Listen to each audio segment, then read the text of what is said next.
PUBG Mobile ofitsial turnirlar uchun 365 kun trenirovka 19-kun. Bugun sizlar bilan birgalikda LAN nimaligini ko'rib chiqamiz.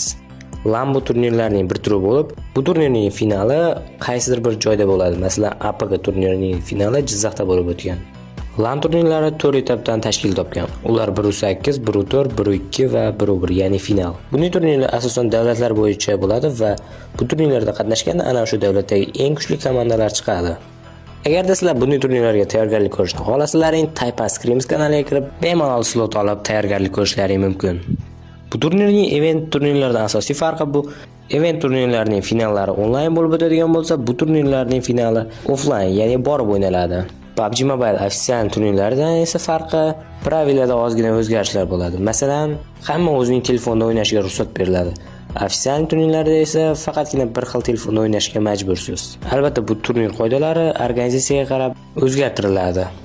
Agarda video foydali bo'lgan bo'lsa, videoga obuna bo'lib, kanalga like bosishni unutmang.